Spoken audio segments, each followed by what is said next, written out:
কথকতার কাজ ভালো লেগে থাকলে চ্যানেলটি সাবস্ক্রাইব করে বেল আইকনে ক্লিক করতে ভুলবেন না, সমস্ত গল্পের নোটিফিকেশনস সবার আগে পাওয়ার জন্য। নমস্কার শ্রোতা বন্ধুরা, আমি সায়ন্তন। আপনারা শুনছেন কথকতা। কথকতার গল্পের আসরে আজ আপনি শুনবেন বিশ্বকবি রবীন্দ্রনাথ ঠাকুরের একটি বহু জনপ্রিয় ছোট গল্প, জীবিত ও মৃত। আজকের গল্প পাঠ ও গল্পের সূত্রধার আমি সায়ন্তন। তাহলে চলুন আর দেরি না করে শুরু করা যাক কথকতার আজকের গল্পের আসর। রবীন্দ্রনাথ ঠাকুরের জীবিত ও মৃত।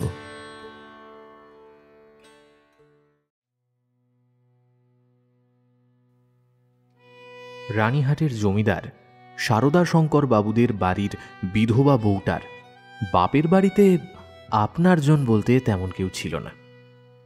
সকলেই একে একে মারা গিয়েছে। শ্বশুর বাড়িতেও নিজের বলতে কেউ নেই, স্বামীও নেই, সন্তান সন্ততিও নেই। তাই একমাত্র ভাসুরপো সারদা শঙ্করের ছোট ছেলেটা তার দু চোখের মণি। সে জন্মাবার পর তার মায়ের বহুকাল ধরে কি যেন একটা কঠিন ব্যামো হয়েছিল। সেই জন্যই এই বিধবা কাকি কাদম্বিনী তাকে মানুষ করেছে। পরের ছেলে মানুষ করলে তার প্রতি প্রাণের টান যেন আরো বেশি হয়, কারণ তার উপরে যেমন কোনো অধিকার থাকে না, তেমনই থাকে না কোনো সামাজিক দাবি। কেবল রয়ে যায় অমোঘ এক স্নেহের দাবি। কিন্তু হায়, কেবলমাত্র স্নেহ তো আর সমাজের সামনে নিজের এই দাবির কোনো দলিল পেশ করতে পারে না। তাই এসবের বদলে অনিশ্চিত এই প্রাণের ধনটাকে কেবল দ্বিগুণ ব্যাকুলতার সঙ্গেই ভালোবাসতে পারে বিধবা কাদম্বিনীর মতন অভাগীরা।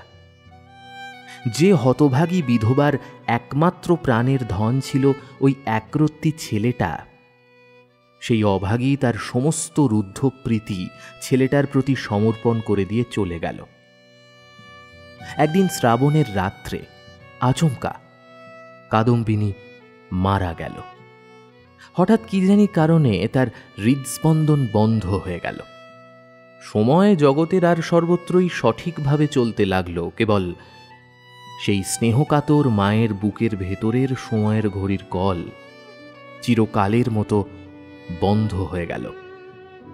পাছে পুলিশের ঝামেলা ঘাড়ে এসে পড়ে, তাই জন্য বেশি লোক জানাজানি না করে জমিদারের 4 জন ব্রাহ্মণ কর্মচারী যত তাড়াতাড়ি সম্ভব মৃতদেহ দাহ করতে নিয়ে গেল।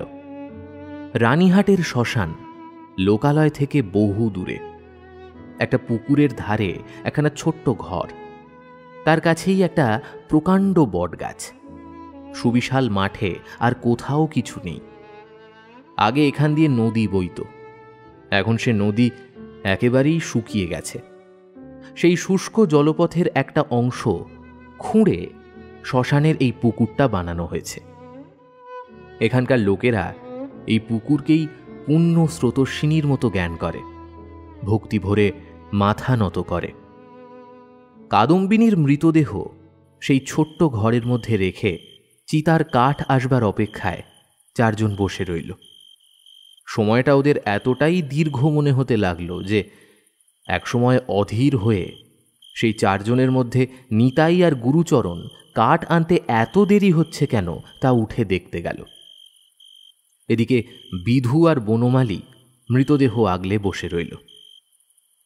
শ্রাবণের অন্ধকার রাত, আকাশ জুড়ে থমথমে মেঘ করে আছে, একটা তারাও চোখে পড়ছে না। অন্ধকার ঘরে দুজনে চুপ করে বসে। একজনের চাদরের খুঁটে দেশলাই এবং বাতি বাঁধা ছিল। বর্ষাকালের দেশলাই বহু চেষ্টাতেও জ্বলল না। যে লণ্ঠন সঙ্গে ছিল তাও একসময় বাতাসের ঝাপটায় নিভে গেল। অনেকক্ষণ চুপ করে থাকার পর একজন বলল, ভাইরে, 1 সিলিম তামাক জোগাড় থাকলে বড় সুবিধা হতো। তাড়াতাড়িতে কিছুই আনা হয়নি। আমি বরং চট করে একবার দৌড়ে যাই, সব কিছু জোগাড় করে আনি। বনমালীর কথা শুনে বিধুর হাসি পেল। সে যে পালাতে চাইছে তা বুঝে বিধু বলল, মাইরি, আর আমি বুঝি এখানে একলা বসে থাকবো এই মরাকে সঙ্গে করে? হ্যাঁ। আবার কথাবার্তা বন্ধ হয়ে গেল। 5 মিনিটকে 1 ঘন্টা বলে মনে হতে লাগলো। যারা কাঠ আনতে গিয়েছিল তাদেরকে মনে মনে বিধু আর বনমালী গালাগালি দিতে লাগলো। ওরা নিশ্চিত তারা দিব্যি আরামে কোথাও বসে গল্প করতে করতে তামাক খাচ্ছে। কোথাও কোনো শব্দ নেই, কেবল পুকুর থেকে অবিশ্রাম ঝিঁঝি পোকা আর ব্যাঙের ডাক শোনা যাচ্ছে। এমন সময় মনে হলো যেন মরার খাটটা ঈষৎ নড়ে উঠল, যেন মৃতদেহ পাশ ফিরে শুল। বিধু আর বনমালী রাম নাম জপতে জপতে কাঁপতে লাগল। হঠাৎ ঘরের মধ্যে ওদের দুজনের ছাড়াও তৃতীয় একটা দীর্ঘশ্বাস শোনা গেল। বিধু আর বনমালী এক মুহূর্তে ঘর থেকে লাফ দিয়ে বেরিয়ে গ্রামের দিকে ঊর্ধ্বশ্বাসে দৌড় দিল। প্রায় ক্রোশ দেড়েক পথ গিয়ে দেখল তাদের অবশিষ্ট 2 সঙ্গী লণ্ঠন হাতে ফিরে আসছে। ওরা বাস্তবিকই তামাক খেতে গিয়েছিল, কাঠের কোনো খবর জানে না। এসে বলল, গাছ কেটে কাঠ আনা হচ্ছে, অনতি বিলম্বে রওনা হবে। তখন বিধু আর বনমালী কুটিরের সমস্ত ঘটনা বর্ণনা করল ওদের। নিতাই আর গুরুচরণ সে কথা শুনে অবিশ্বাসের সঙ্গে হেসে উড়িয়ে দিল। আর ওভাবে মরা ছেড়ে চলে আসার জন্য বিধু আর বনমালীকে ভর্ৎসনা করতে লাগলো ওরা। কাল বিলম্ব না করে 4 জনেই আবার শ্মশানের সেই কুটিরে গিয়ে উপস্থিত হল। ঘরে ঢুকেই দেখল মৃতদেহ নেই, শূন্য খাট পড়ে আছে। ওরা 4 জন পরস্পরের মুখ চাওয়াচাওয়ি করতে লাগল। মরা গেল কোথায়? যদি শেয়ালেও নিয়ে গিয়ে থাকে তাহলেও তো নিদেন পক্ষে পরনের কাপড় চোপড়গুলো পরে থাকবে। সন্ধান করতে করতে বাইরে গিয়ে দেখে কুটিরের দরজার কাছে খানিকটা কাদা জমেছিল। তাতে এক স্ত্রীলোকের সদ্য এবং কাঁচা পায়ের ছাপ পড়ে আছে। সারদা শঙ্কর সহজ লোক নন, তাকে ভূতের গল্প বললে যে কোনো কাজ হবে এমন সম্ভাবনা নেই। তখন 4 জনে মিলে বিস্তর পরামর্শ করে স্থির করল যে দাহকার্য মিটে গেছে, এমন খবর দেওয়াই ভালো। ভোরের দিকে যারা কাঠ নিয়ে এলো তারা সংবাদ পেল ওদের দেরি দেখে আগেই কাজ শেষ করে দেওয়া হয়েছে। কুটিরের মধ্যে যেটুকু কাঠ ছিল ওতেই কোনো রকমে হয়ে গেছে। ওদের 4 জনের এই কথা শুনে এ সম্পর্কে কারোর সহজে সন্দেহ হলো না, কারণ মৃতদেহ এমন কিছু বহুমূল্য সম্পত্তি নয় যে কেউ ফাঁকি দিয়ে তা চুরি করে নিয়ে যাবে। সকলেই জানেন, জীবনের যখন আর কোনো লক্ষণ পাওয়া যায় না তখনও অনেক সময় জীবন প্রচ্ছন্নভাবে থাকে এবং সময় মতো পুনরায় মৃতবৎ দেহে তার কাজ আরম্ভ হয়। কাদম্বিনী মরেনি। হঠাৎ কি কারণে যেন তার জীবনের ক্রিয়া বন্ধ হয়ে গিয়েছিল সাময়িক মুহূর্তের জন্য। যখন সে সচেতন হয়ে উঠল, দেখল চারিদিকে ঘন কালো নিবিড় অন্ধকার। অভ্যেস মতন সে যেখানে ঘুমিয়ে থাকে মনে হলো এটা তার সেই জায়গা নয়।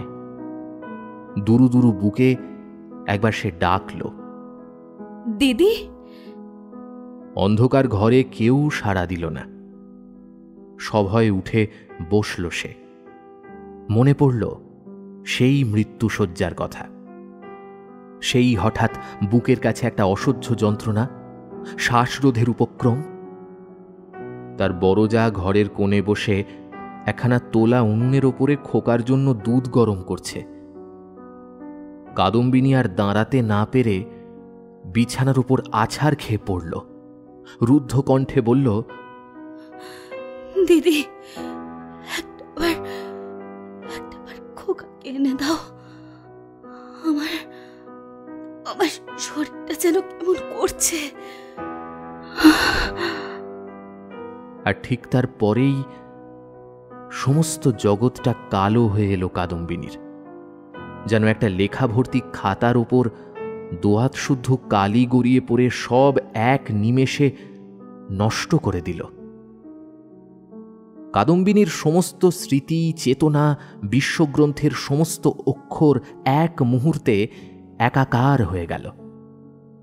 খোকা তাকে একবার শেষবারের মতো তার সেই সুমিষ্ট ভালোবাসার স্বরে কাকিমা বলে ডেকেছিল কিনা, তার অনন্ত অজ্ঞাত মরণযাত্রার পথে চিরপরিচিত পৃথিবী থেকে এই শেষ স্নেহপাথেয়টুকু সংগ্রহ করে এনেছিল কিনা, অভাগী বিধবার তা মনে পড়ে না।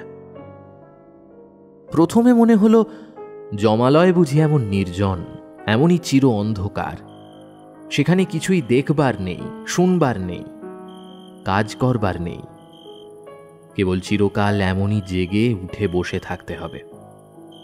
তারপর যখন খোলা দরজা দিয়ে হঠাৎ একটা ঠান্ডা বাতাস দিল, আর সেই সঙ্গে বর্ষার ব্যাঙের ডাক কানে এলো, তখন এক মুহূর্তেই তার এই স্বল্প জীবনের আশৈশব সমস্ত বর্ষার স্মৃতি ঘনীভূতভাবে তার মনে উঁকি দিল।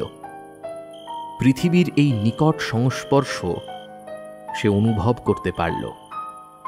একবার বিদ্যুৎ চমকে উঠতেই তার আলোতে সামনের পুকুর, বটগাছ, সুবিশাল মাঠ আর সুদূর গাছগাছালি এক পলকে চোখে পড়ল। মনে এলো মাঝে মাঝে পুণ্য তিথি উপলক্ষে এই পুকুরে এসে সে স্নান সেরেছে, আর সেই সময় এই শ্মশানে মৃতদেহ দেখে মৃত্যুকে কি ভয়ানক মনে হতো। প্রথমেই মনে হলো বাড়ি ফিরে যেতে হবে, কিন্তু তখনই সে ভাবল, আমি তো বেঁচে নেই, তাহলে আমাকে বাড়িতে গ্রহণ করবে কেন? সেখানে যে অমঙ্গল হবে। জীবরাজ্য থেকে আমার যে নির্বাসন হয়েছে, আমি যে আমারই প্রেতাত্মা। হ্যাঁ, ঠিকই তো, কাদম্বিনী ভুল তো কিছু বলেনি। তাই যদি না হবে, তবে সে এই রাতে সারদা শঙ্করের ভেতর বাড়ি থেকে এই দুর্গম শ্মশানে এলো কেমন করে? এখনো যদি তার অন্ত্যেষ্টিক্রিয়া শেষ না হয়ে থাকে, তবে দাহ করবার লোকজন গেল কোথায়? সারদা শঙ্করের আলোকোজ্জ্বল বাড়িতে তার মৃত্যুর শেষ মুহূর্ত মনে পড়ল। তারপরেই এই বহু দূরবর্তী জনশূন্য অন্ধকার শ্মশানের মধ্যে নিজেকে একাকিনী দেখে সে সবটা বুঝল। আমি এই পৃথিবীর জনসমাজের আর কেউ না। আমি অতি ভীষণ অকল্যাণকারিণী। আমি আমার প্রেতাত্মা, আমি পাতক।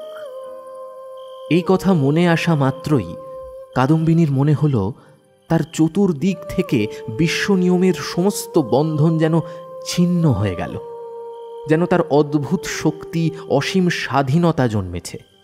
সে চাইলে যেখানে ইচ্ছা যেতে পারে, যা ইচ্ছা করতে পারে। এই অভূতপূর্ব নতুন ভাবের আবির্ভাবে সে উন্মত্তের মতো হয়ে গিয়ে হঠাৎই একটা দমকা বাতাসের মতো ঘর থেকে বেরিয়ে অন্ধকার শ্মশানের ওপর দিয়ে হেঁটে চলল। মনে লজ্জা, ভয়, ভাবনার লেশমাত্র নেই আর। চলতে চলতে পা ক্লান্ত, দেহ দুর্বল হয়ে আসতে লাগল। মাঠের পর মাঠ আর শেষ হয় না। মাঝে মাঝে কোথাও বা এক হাঁটু জল জমে আছে। যখন ভোরের আলো অল্প অল্প দেখা দিল, তখন অদূরে লোকালয়ের বাঁশঝাড় থেকে দুটো একটা পাখির ডাক শোনা যেতে লাগল। এবারে আচমকা কাদম্বিনীর যেন ভয় করতে লাগল। পৃথিবীর সঙ্গে, জীবিত মানুষের সঙ্গে এখন তার সম্পর্ক ঠিক কেমন দাঁড়িয়েছে সে কিছুই জানে না। যতক্ষণ মাঠে ছিল, শ্মশানে ছিল, নিকষ কালো অন্ধকারের মধ্যে ছিল, ততক্ষণ সে যেন নির্ভয়ে ছিল, যেন আপন রাজ্যে ছিল। দিনের আলোতে এই লোকালয়কে তার অধিক ভয়ঙ্কর স্থান বলে মনে হল। মানুষ ভূতকে ভয় করে, ভূতও মানুষকে ভয় করে। মৃত্যু নদীর দুই পারে দুজনের বাস। পরনের কাপড়ে কাদা মাখামাখি হয়ে অদ্ভুত ভাবের বশে পুরো রাত জেগে পাগলের মতো হয়ে কাদম্বিনীর যে চেহারা হয়েছিল, তাতে মানুষ তাকে দেখে স্বাভাবিকভাবেই ভয় পেত। ছেলেরা বোধহয় দূর থেকে তাকে দেখে ঢিল মারত। সৌভাগ্যক্রমে এক পথিক ভদ্রলোক তাকে প্রথমে এই অবস্থায় দেখতে পায়। সে এসে জিজ্ঞেস করে, তুমি কে গো মা? তোমাকে তো ভদ্রবাড়ির কুলবধূ বলেই মনে হচ্ছে। তা তুমি এই অবস্থায় এই বেশে একলা পথে কোথায় চলেছ? কাদম্বিনী প্রথমে কোনো উত্তর দিল না। স্থির হয়ে পথিকের দিকে তাকিয়ে রইল। হঠাৎ কি বলবে কিছুই ভেবে পেল না। সে যে সংসারের মধ্যে আছে, তাকে যে ভদ্র কুলবধূর মতো দেখাচ্ছে, গ্রামের পথের এক পথিক তাকে যে প্রশ্ন জিজ্ঞাসা করছে, এই সমস্তটাই তার কাছে যেন অভাবনীয় বলে মনে হলো। চলো মা, চলো, আমি তোমাকে ঘরে পৌঁছে দিই। তোমার বাড়ি কোথায় আমাকে বলো মা। কাদম্বিনী চিন্তা করতে লাগল। শ্বশুর বাড়ি ফেরবার কথা কোনোভাবেই ভাবা যায় না, বাপের বাড়ি তো আরই না। সুতরাং এখন ছেলেবেলার সইকে মনে পড়ল। সই যোগমায়ার সঙ্গে যদিও ছেলেবেলা থেকেই বিচ্ছেদ, তবু মাঝে মাঝে চিঠিপত্র চলে। হাসির ব্যাপার হচ্ছে, এক এক সময় রীতিমতন ভালোবাসার লড়াই চলতে থাকে ওদের মধ্যে। কাদম্বিনী জানাতে চায় ভালোবাসা তার দিকেই প্রবল, যোগমায়া জানাতে চায় কাদম্বিনী তার ভালোবাসার যথোপযুক্ত প্রতিদান দেয় না। কোনো সুযোগে একবার দুজনের দেখা হলে একদণ্ডও কেউ কাউকে চোখের আড়াল করতে পারবে না, এ বিষয়ে কোনো সন্দেহ ছিল না। কাদম্বিনী পথিক ভদ্রলোকটিকে বলল, নিশিন্দাপুরের শ্রীপতিচরণ বাবুর বাড়ি যাব। পথিক লোকটা কলকাতায় যাচ্ছিলেন। নিশিন্দাপুর যদিও তার কাছে নয়, তথাপি তার যাবার রাস্তাতেই পড়ে। তিনি স্বয়ং বন্দোবস্ত করে কাদম্বিনীকে শ্রীপতিচরণ বাবুর বাড়ি পৌঁছে দিলেন। দুই সইয়ে মিলন হল। প্রথমে চিনতে একটু সময় লাগলেও তারপরে উভয়ের চোখে ক্রমশই ফুটে উঠল তাদের বাল্যকালের সুখের স্মৃতি। যোগমায়া বলল, ও মা, আমার কি ভাগ্য! বিশ্বাস করো সই, আমি যে এ জন্মে তোমার দেখা পাবো তা আমি ভাবতেই পারিনি। কিন্তু কিন্তু ভাই, তুমি এখানে এলে কি করে? তোমার শ্বশুরবাড়ির লোকেরা তোমায় একা ছেড়ে দিলে? ভাই, শ্বশুরবাড়ির কথা আমাকে আর জিজ্ঞাসা করো না। আমাকে দাসীর মতো তোমার বাড়ির এক কোণে রেখে দিও। আমি তোমাদের সব কাজকর্ম করে দেব। ও মা, সে কি কথা? দাসীর মতো থাকবে কেন? তুমি আমার সই, তুমি আমার। যোগমায়ার মুখের কথা শেষ হবার আগেই যোগমায়ার স্বামী শ্রীপতি ঘরে এসে ঢুকলেন। কাদম্বিনী খানিকক্ষণ তার মুখের দিকে তাকিয়ে ধীরে ধীরে ঘর থেকে বেরিয়ে গেল। মাথায় কাপড় দেওয়া বা কোনো রকম সংকোচ বা সম্ভ্রমের লক্ষণ তার মধ্যে দেখা গেল না। পাছে তার সইয়ের এই ব্যবহারে শ্রীপতি কিছু মনে করে, এজন্য ব্যস্ত সমস্ত হয়ে যোগমায়া নানা রূপে তাকে বোঝাতে আরম্ভ করল। কিন্তু এত অল্প বোঝাতে হলো আর শ্রীপতি এত সহজে যোগমায়ার সমস্ত কথা মেনে নিল যে যোগমায়া মনে মনে বিশেষ সন্তুষ্ট হল না। কাদম্বিনী সইয়ের বাড়িতে এলো ঠিকই, কিন্তু সইয়ের সঙ্গে মন খুলে মিশতে পারল না, কেননা মাঝে মৃত্যুর ব্যবধান। নিজের সম্পর্কে সবসময় একটা সন্দেহ থেকে যায় তার। কাদম্বিনী যোগমায়ার মুখের দিকে চায়, কি যেন চিন্তা করে। মনে মনে ভাবে, স্বামী আর ঘরকন্যা নিয়ে যোগমায়া যেন বহু দূরের আরেক জগতে আছে। স্নেহ, মমতা, সমস্ত কর্তব্য নিয়েও যেন এই পৃথিবীরই লোক। আর আমি যেন শূন্য ছায়া। ও যেন অস্তিত্বের দেশে, আর আমি যেন অনন্তের মধ্যে। কিছুদিনের মধ্যে যোগমায়ারও কেমন যেন লাগতে লাগলো। কিছুই বুঝতে পারল না। স্ত্রীলোক রহস্য সহ্য করতে পারে না, কেননা অনিশ্চয়তাকে নিয়ে কবিত্ব করা যায়, বীরত্ব করা যায়, পাণ্ডিত্য করা যায়, কিন্তু ঘরকন্যা করা যায় না।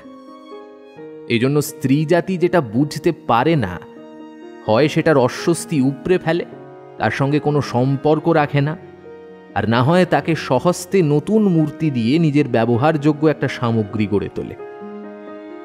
যদি দুয়ের কোনোটাই না পারে, তবে তার উপর চাপা ক্রোধ জন্মাতে থাকে। কাদম্বিনী যতই দুর্বোধ্য হয়ে উঠল, যোগমায়া তার উপর ততই রেগে উঠল। ভাবল, এ কি উপদ্রব কাঁধের উপর এসে চাপল। আবার এরই মাঝে আর এক বিপদ এসে হাজির হল। কাদম্বিনী এখন নিজেই নিজেকে দেখে ভয় পায়। সে বহু চেষ্টার পরেও নিজের কাছ থেকে নিজে কিছুতেই পালাতে পারে না। যাদের ভূতের ভয় আছে, তারা নিজের চারপাশকে ভয় করে। যেখানে দৃষ্টি রাখতে পারে না, সেখানেই ভয়। কিন্তু কাদম্বিনীর তো নিজের জন্যই এই ভয়, চূড়ান্ত ভয়।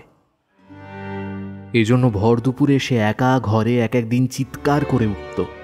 সন্ধেবেলায় প্রদীপের আলোতে নিজের ছায়া দেখলে তার গা ছমছম করত। তার এই ভয়ে দেখে বাড়িশুদ্ধ লোকের মনে কেমন একটা না জানি ভয়ে জন্মে গেল।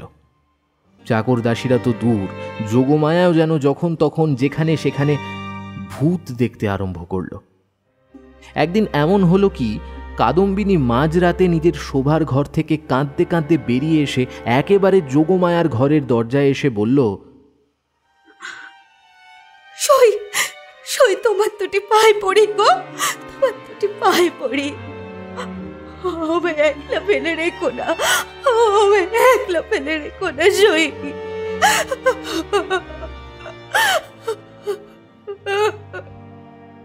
যোগমায়া এতে যেমন প্রচণ্ড ভয় পেল, তেমনি তার ভীষণ রাগও হলো। ইচ্ছে করলো তক্ষুনি কাদম্বিনীকে দূর করে দেয়। তার দয়াপরবশ স্বামী শ্রীপতি অনেক চেষ্টায় তাকে ঠান্ডা করে কাদম্বিনীকে তাদের ঠিক পাশের ঘরে থাকতে দিল। পরদিন অসময়ে ভেতরের ঘরে শ্রীপতির তলব হল। সে আসা মাত্র যোগমায়া তাকে অকস্মাৎ ভৎসনা আরম্ভ করল।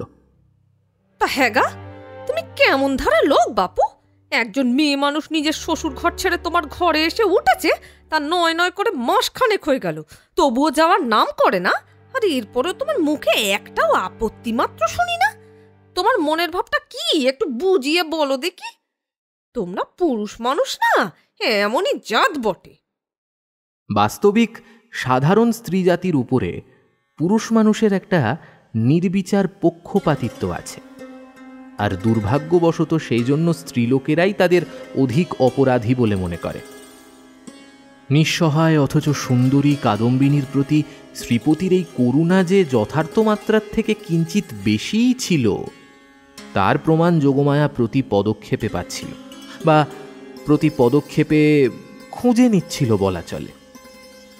কিন্তু এদিকে শ্রীপতিবাবুর মানসিকতা ছিল অন্য। তিনি মনে করতেন, আহা, নিশ্চয়ই শ্বশুরবাড়ির লোকেরাই স্বামী পুত্রহীন বিধবার প্রতি অন্যায় অত্যাচারই করত। তাই নিতান্ত সহ্য করতে না পেরেই পালিয়ে এসে কাদম্বিনী আমাদের আশ্রয় নিয়েছে। যখন ওর বাপ মা কেউই নেই, তখন আমিও বা ওকে মানবিকতার খাতিরে হলেও কি করে ত্যাগ করি। এইসব ভেবেই তিনি আর কোনরূপ সন্ধান করতে যাননি, কিংবা কাদম্বিনীকে ওই অপ্রীতিকর বিষয় নিয়ে প্রশ্ন করে আঘাত দেওয়াটা তার স্বভাব বিরুদ্ধ। কিন্তু যখন তার স্ত্রী তার অসার কর্তব্য বুদ্ধিতে নানা প্রকার আঘাত দিতে লাগল, এমন নির্লিপ্ত থাকার জন্য বারংবার তিরস্কার করতে লাগল, তখন কাদম্বিনীর শ্বশুরবাড়িতে খবর দেয়া যে তাঁর গৃহশান্তির পক্ষে একান্ত আবশ্যক, তা তিনি বেশ বুঝতে পারলেন। অবশেষে স্থির করলেন, হঠাৎ চিঠি লিখে বসলে ভালো ফল নাও হতে পারে। অতএব রানীহাটে তিনি নিজে গিয়ে সন্ধান নিয়ে এসে যা কর্তব্য তাই স্থির করবেন। শ্রীপতি তো গেলেন। এদিকে যোগমায়া এসে কাদম্বিনীকে বলল, সই, এইখানে তোমার আর থাকাটা ভালো দেখাচ্ছে না। সংসারে আর 5 জনকে নিয়ে থাকি আমরা, লোকের পর বলবে কি? কাদম্বিনী গম্ভীরভাবে যোগমায়ার মুখের দিকে তাকিয়ে বলল, লোকের সঙ্গে আমার সম্পর্ক কি? যোগমায়া তার কথা শুনে অবাক হয়ে গেল। তারপর খানিক রেগে গিয়ে বলে উঠল, তোমার না থাকে আমাদের তো আছে। আমরা পরের ঘরের বউকে কি বলে আটক করে রাখবো বলো তো? আমার আর শ্বশুর ঘর কোথায়? যোগমায়া মনে মনে ভাবল, মরণ পুরা কপালি বলে কি, গাটা একদম জ্বলে যাচ্ছে কথা শুনে। আমি কি আর তোমাদের কেউ, নাকি আমি আর এই পৃথিবীর কিছু? তোমরা হাসছো, কাঁদছো, ভালোবাসছো, সবাই নিজের নিজেরটা নিয়ে আছো, আর আমি তো কেবল তাকিয়ে তাকিয়ে দেখছি। তোমরা মানুষ আর আমি ছায়া। বুঝতে পারি না ভগবান আমাকে তোমাদের এই সংসারের মাঝখানে কেন রেখেছেন। তোমরাও ভয় করো আমাকে, পাছে তোমাদের হাসি খেলার মধ্যে আমি যদি অমঙ্গল আনি। আমিও বুঝে উঠতে পারি না তোমাদের সঙ্গে আমার ঠিক কি সম্পর্ক। কিন্তু ঈশ্বর যখন আমাদের জন্য আর কোনো জায়গা রাখেননি, তখন কাছেই সব বন্ধন ছিঁড়ে যাওয়ার সত্ত্বেও তোমাদের কাছেই ঘুরে ঘুরে বেড়াই। যোগমায়ার চোখের দিকে তাকিয়ে এক নিঃশ্বাসে সব কথাগুলো এক টানা বলে গেল কাদম্বিনী। যোগমায়া মোটের ওপর কিছু একটা বুঝতে পারল বটে, কিন্তু আসল কথাটা ধরতে পারল না, তাই জবাবও দিতে পারল না। এমনকি দ্বিতীয়বার প্রশ্ন করতে সাহসও হলো না তার। রাগে গজগজ করতে করতে অত্যন্ত ভারগ্রস্ত মনে গম্ভীরভাবে চলে গেল।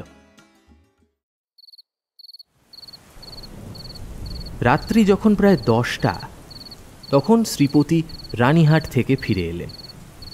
মুষলধারে হওয়া বৃষ্টিতে পৃথিবী ভেসে যাচ্ছে। ক্রমাগত সেই বৃষ্টিপাতের শব্দে মনে হচ্ছে আজ বুঝি সব ডুবে গেল। এই বৃষ্টির শেষ নেই, আজ রাত্রিরও শেষ নেই। যোগমায়া জিজ্ঞাসা করল, কি হলো? সে অনেক কথা, পরে হবে। এই বলে কাপড় ছেড়ে তিনি খেতে বসলেন। তারপর তামাক খেয়ে শুতে গেলেন। তার ভাবটা অত্যন্ত চিন্তায় ফেলল যোগমায়াকে। অনেকক্ষণ কৌতূহল দমন করেছিল সে। রাতে কাজ সেরে বিছানায় এসে জিজ্ঞাসা করল, কই, কি শুনলে বলো? নিশ্চয়ই তুমি একটা ভুল করেছ। স্বামীর এই কথা শুনবার মাত্র যোগমায়া মনে মনে ঈষৎ রাগ করল। ভুল মেয়েরা কখনোই করে না, যদিও বা করে তার উল্লেখ কোনো সুবুদ্ধি সম্পন্ন পুরুষের করা উচিত না। নিজের ঘাড় পেতে সে ভুল সামলে নেওয়াটাই উচিত। যোগমায়া রাগ প্রকাশ করে বলল, কিরকম শুনি? যে বউটাকে তুমি তোমার বাড়িতে স্থান দিয়েছ, সে তোমার সই কাদম্বিনী নয়। মলো যা কথা ছিঁড়ি দেখো। আমার সইকে আমি চিনি না, তোমার কাছ থেকে তাকে চিনতে হবে? এ কি কথা বাপু? শ্রীপতি তার স্ত্রীকে বোঝালেন যে ব্যাপার এখানে তার কাছ থেকে সইকে চেনার শিক্ষা নেওয়া নয়, প্রমাণ দেখতে হবে। যোগমায়ার সই কাদম্বিনী যে মারা গেছে তাতে কোনো সন্দেহ নেই। এই শোনো, তুমি নিশ্চয়ই একটা গোল পাকিয়ে এসেছো।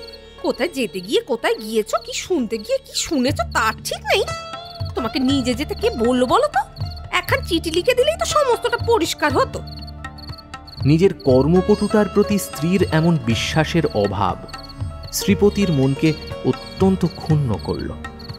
তিনি বিস্তারিতভাবে সমস্ত প্রমাণ দাখিল করতে লাগলেন, কিন্তু তবুও কোনো ফল হল না। উভয় পক্ষ বাগবিতণ্ডা করতে করতে প্রায় রাত 2টো হয়ে গেল। যদিও কাদম্বিনীকে এই মুহূর্তেই বাড়ি থেকে বের করে দেওয়া নিয়ে স্বামী স্ত্রী কারোরই মতভেদ ছিল না, কারণ শ্রীপতির বিশ্বাস তার অতিথি ছদ্ম পরিচয়ে তার স্ত্রীকে এতদিন প্রতারণা করেছে, আর যোগমায়ার বিশ্বাস সে কুল ত্যাগিনী। তবুও এই তর্কটা সম্পর্কে উভয়ের কেউই নিজের নিজের জায়গা থেকে হার মানতে চায় না। দুজনের কণ্ঠস্বর ক্রমেই বাড়তে লাগলো। ওরা ভুলেই গেল পাশের ঘরেই কাদম্বিনী শুয়ে আছে। আহা, কি মুশকিল! এ তো ভারী বিপদে পড়া গেল। আমি নিজের কানে শুনে আসলাম এই সব, আর তুমি এখন মানতে চাইছো না? ও মা, সে কথা বললে আমি মানবো কেন? আমি নিজের চোখে যে সইকে দিন রাত্রি দেখছি। আচ্ছা আচ্ছা, বেশ। কাদম্বিনী কবে মরলো বলো দেখি? এই কথার জিজ্ঞাসার পেছনে একটা কারণ খাটছিল। যোগমায়া ভাবল কাদম্বিনীর কোনো একটা চিঠির তারিখের অনৈক্য বের করে শ্রীপতির ভুল সব প্রমাণ ধরিয়ে দেবেন। এবারে শ্রীপতি যে তারিখের কথা বললেন, উভয়ে তা হিসেব করে দেখল যেদিন সন্ধ্যাবেলায় কাদম্বিনী ওদের বাড়িতে আসে সে তারিখ ঠিক তার আগের দিনই পড়ে। আর এখানা জানা মাত্রই যোগমায়ার বুকটা হঠাৎ কেঁপে উঠল। শ্রীপতিরও কেমন জানি না অস্বস্তি বোধ হতে লাগলো।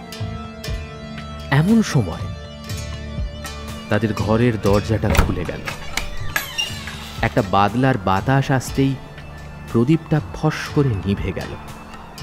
বাইরের অন্ধকার ঘরে এসে এক মুহূর্তে সমস্ত ঘরটার আগা গোড়া ভরিয়ে দিয়ে গেল। ঠিক তখনই কাদম্বিনী একেবারে ঘরের ভেতর এসে দাঁড়ালো। তখন রাত্রি প্রায় 2:30। বাইরে অবিশ্রাম বৃষ্টি পড়ছে। কাদম্বিনী বলল, সই, আমি তোমার সেই কাদম্বিনী, কিন্তু এখন আমি আর বেঁচে নেই, আমি মরে গেছি। যোগমায়া ভয়ে চিৎকার করে উঠল। শ্রীপতিও স্তম্ভিত। কিন্তু আমি যে মরেছি এছাড়া তোমাদের কাছে আর কি অপরাধ করেছি বলতে পারো? আমার যদি ইহলোকেও স্থান নেই, পরলোকেও স্থান নেই, তাহলে ওগো আমি আর কোথায় যাব? তীব্র কণ্ঠে চিৎকার করে এই গভীর বর্ষার রাতের নিস্তব্ধতাকে খান খান করে বিধাতাকে জাগিয়ে এই প্রশ্ন করল কাদম্বিনী। কোথায় যাব আমি? এই বলেই সে মূর্ছিত দম্পতিকে অন্ধকার ঘরে ফেলে বিশ্বজগতে কাদম্বিনী নিজের স্থান খুঁজতে বেরিয়ে গেল।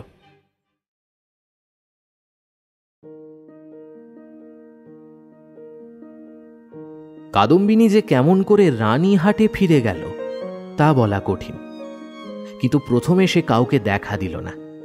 সমস্ত দিন অনাহারে একটা ভাঙা পোড়ো মন্দিরে লুকিয়ে থাকল। বর্ষার অকাল সন্ধ্যা যখন ভীষণ অগভীর আর ঘন হয়ে এলো, আসন্ন দুর্যোগের আশঙ্কায় গ্রামের লোকেরা ব্যস্ত হয়ে আপন আপন ঘরে ঢুকে পড়ল, তখনই কাদম্বিনী পথে বেরোল। শ্বশুরবাড়ির দরজার সামনে গিয়ে দাঁড়াতেই তার বুকের ভেতরটা হাপড়ের মতন ওঠানামা করতে লাগল। কিন্তু মস্ত ঘোমটা টেনে সে যখন ভেতরে ঢুকল, তাকে দাসী মনে করে দ্বাররক্ষীরা কোনো রকম বাধা দিল না। এমন সময় বৃষ্টিটা আরও বেশি চেপে এলো। বাতাসও ভীষণ বেগে বইতে লাগলো। তখন বাড়ির গৃহিণী মানে সারদা শঙ্করের স্ত্রী তার বিধবা ননদের সঙ্গে বসে তাস খেলছিল। ঝি ছিল রান্নাঘরে, আর পীড়িত খোকা জ্বরের উপশমে শোবার ঘরের বিছানায় অঘরে ঘুমোচ্ছিল। কাদম্বিনী সকলের চোখ এড়িয়ে সেই ঘরে গিয়ে ঢুকল। সে যে কি ভেবে শ্বশুরবাড়ি এসেছিল জানি না, সে নিজেও জানে না। কেবল এইটুকু জানে যে একবার খোকাকে চোখের দেখা দেখার ইচ্ছেটা ভীষণ তীব্রভাবে জাঁকিয়ে বসেছে ওর মনে। তারপর কোথায় যাবে, কি হবে, সে কথা সে ভাবেও নি। প্রদীপের আলোতে দেখল রুগ্ন শীর্ণ খোকা হাত দুটো মুঠো করে ঘুমিয়ে আছে। দেখেই তার উত্তপ্ত হৃদয়ে যেন ত্রিশাতুর হয়ে গেল। এক বুক লোভাতুর স্নেহ নিয়ে তাকে একবার বুকে চেপে না ধরলে কি আর বাঁচা যায়? কিন্তু তার পরই মনে পড়ল, আমি তো এখন নেই এখানে, তবে খোকাকে দেখবার কি আছে এখন? ওর মা তো সঙ্গ ভালোবাসে, গল্প ভালোবাসে, তাস খেলা ভালোবাসে, তাই এতদিন আমার হাতে ছেলের ভার দিয়ে সে নিশ্চিন্ত ছিল। কখনো তাকে ছেলে মানুষ করার কোনো দায় পোহাতে হয়নি। আজ তবে কি তেমন করে আর যত্ন কি করবে? একসময় হঠাৎ খোকা পাশ ফিরে শুয়ে আধবোজা চোখে তন্দ্রার ঘোরে বলে উঠল, কাকিমা, জল দিবি? হ্যাঁ, কি বললি সোনা আমার? তোর কাকিমাকে তবে তুই এখনো ভুলিসনি রে বাপধন? জল খাবি? দাঁড়া বাছা, দাঁড়া। এই বলে তাড়াতাড়ি কুঁজো থেকে জল গড়িয়ে নিয়ে খোকাকে বুকের ওপর তুলে কাদম্বিনী তাকে জল খাওয়ালো।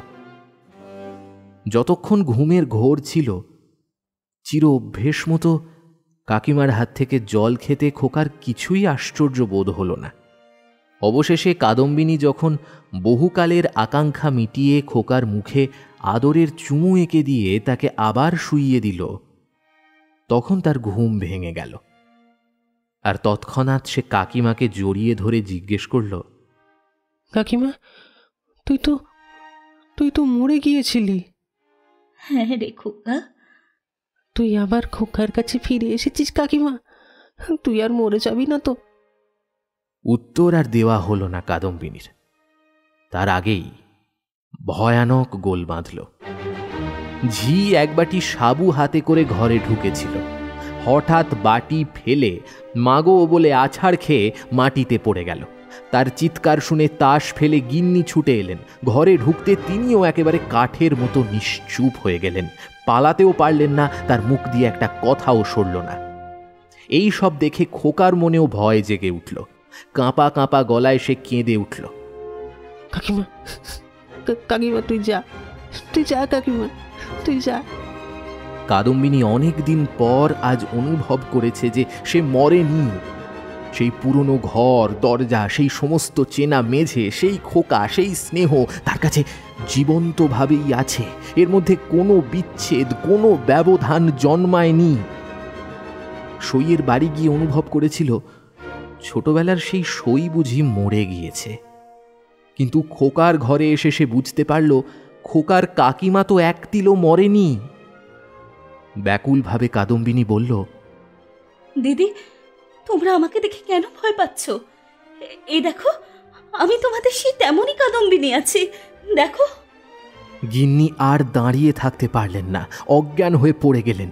বোনের কাছ থেকে খবর পেয়ে সারদা শঙ্করবাবু স্বয়ং ভেতর ঘরে এসে উপস্থিত হলেন। তিনি জোর হস্তে কাদম্বিনীকে বললেন, ছোট বৌমা, এ কি তোমার উচিত হচ্ছে? সতীশ আমার বংশের একমাত্র ছেলে, তার প্রতি তুমি কেন নজর দিচ্ছ বলতে পারো? আমরা কি তোমার পর? তুমি যাওয়ার পর থেকে ও প্রতিদিন একটু একটু করে শুকিয়ে যাচ্ছে। ওর ব্যামো আর ছাড়ে না, দিনরাত কেবল কাকিমা কাকিমা করে। যখন সংসার থেকে বিদায় নিয়েছ, তখন এই মায়াবন্ধন রেখে কি লাভ? ছিঁড়ে দাও, ছিঁড়ে দাও। আমরা তোমার যথোচিত সৎকার করব। এবার আর কাদম্বিনী সহ্য করতে পারল না। তীব্র কণ্ঠে বলে উঠল, ওগো ওগো, আমি মরিনি গো, মরিনি। আমি আমি কেমন করে তোমাদের বোঝাবো আমি মরিনি? এই দেখো, এই দেখো, আমি বেঁচে আছি, দেখো। এই বলে সে কাঁসার বাটিটা মাটি থেকে তুলে সজোরে কপালে আঘাত করতে লাগলো। কপাল ফেটে দরদর করে রক্ত বেরোতে লাগলো। আমি বেঁচে আছি, বেঁচে আছি আমি, দেখো দেখো, আমি বেঁচে আছি, আমি মরিনি গো, মরিনি। সারদা শঙ্কর মূর্তির মতো দাঁড়িয়ে রইলেন। খোকা ভয়ে বাবাকে ডাকতে লাগলো। দুই মূর্ছিতা রমণী মাটিতে পড়ে রইল। তখন কাদম্বিনী, তোমরা সবাই দেখো, সবাই, আমি মরিনি, মরিনি, আমি না, আমি বেঁচে আছি, আমি মরিনি, মরিনি। এই বলে চিৎকার করে ঘর থেকে বেরিয়ে সিঁড়ি দিয়ে নেমে অন্তঃপুরের পুকুরের জলের মধ্যে গিয়ে পড়ল।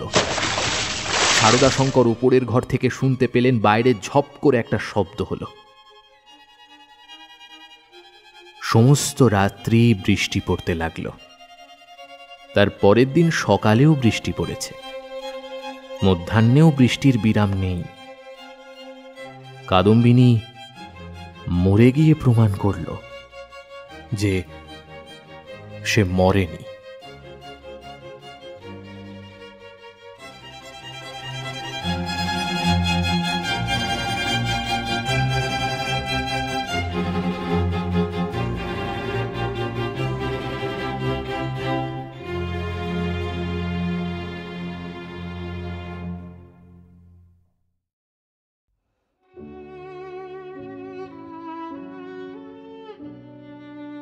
এতক্ষণ কথকতার আসরে আপনি শুনছিলেন জীবিত ও মৃত, রচনা রবীন্দ্রনাথ ঠাকুর। আজকের গল্প পাঠ, গল্পের সূত্রধারে ছিলাম আমি সায়ন্তন।